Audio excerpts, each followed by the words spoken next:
Halo teman-teman semuanya.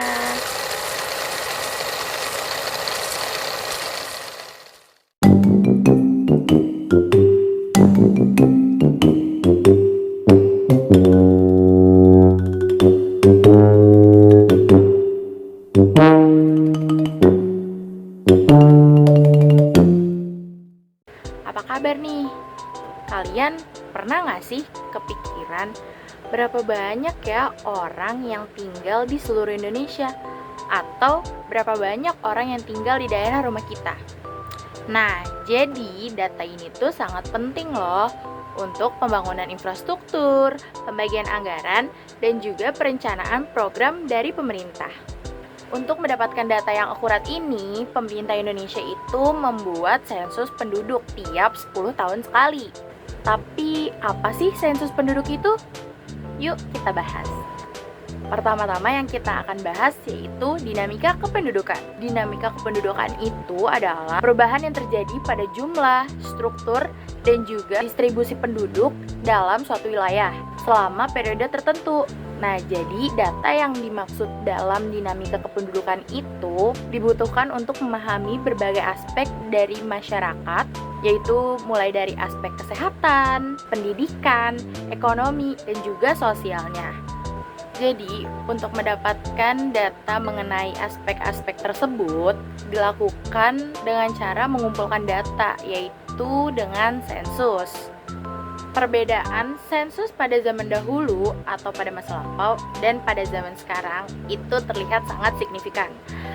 Untuk pada masa lampau, sensus itu dilakukan secara door to door atau secara manual oleh petugas yang membutuhkan waktu lebih banyak dan juga membutuhkan tenaga lebih ekstra.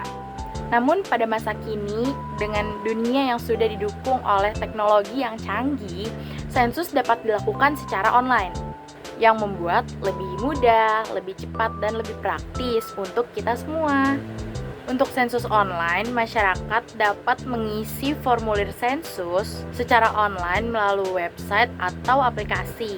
Hal ini memudahkan untuk mereka orang-orang yang sibuk atau orang-orang yang tinggal di daerah terpencil. Contoh website sensus di Indonesia yaitu https://sensus.bps.go.id.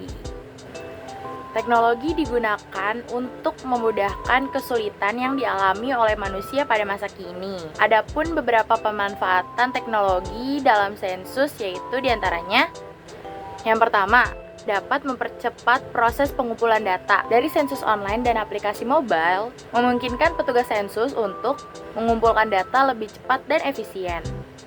Adapun yang kedua yaitu meningkatkan akurasi data. Jadi penggunaan teknologi di sini itu dapat membantu meminimalisir kesalahan dan meningkatkan kualitas data yang disensus. Lalu yang ketiga ada mempermudah partisipasi masyarakat. Jadi dengan adanya sensus yang dilakukan melalui website, aplikasi online, ataupun bertemu petugas langsung, itu dapat dilakukan dengan mudah. Yang selanjutnya yaitu dapat menghemat biaya, di mana penggunaan teknologi ini dapat menghemat biaya dari penyelenggaraan sensus. Dan yang terakhir ada menyediakan data yang real time dan granular. Jadi dari sensus online ini dapat memberikan informasi yang up to date atau terbaru dan detail tentang dinamika kependudukan di Indonesia. Dikutip dari Badan Pusat Statistik, di Indonesia teknologi telah digunakan dalam sensus dari 2020. Pada sensus 2020, BPS menggunakan kombinasi online dan offline untuk mengumpulkan data. Hasilnya, sensus 2020 dapat diselesaikan lebih cepat dan dengan akurasi yang lebih tinggi dibandingkan sensus yang sebelumnya. Jadi, teknologi itu sangat berperan penting dalam mengubah cara sensus yang dilakukan. Dengan memanfaatkan teknologi, sensus dapat menjadi lebih cepat, akurat, dan mudah bagi semua orang.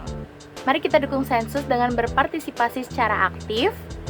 Kita dapat mengisi formulir sensus online melalui website BPS atau melalui aplikasi mobile sensus. Sebelum mengakhiri video ini, aku punya tips untuk kalian yang ingin ikutan sensus online. Yang pertama, kalian bisa menyiapkan KTP sebelum mengisi formulir. Lalu yang kedua, kalian harus memastikan bahwa kondisi internet kalian itu stabil. Yang ketiga, kalian harus menjawab semua pertanyaan dengan jujur dan lengkap.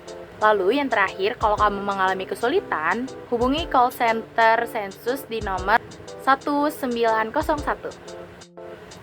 Yuk, kita sama-sama ciptakan data kependudukan yang berkualitas untuk Indonesia yang lebih baik. Dadah, terima kasih.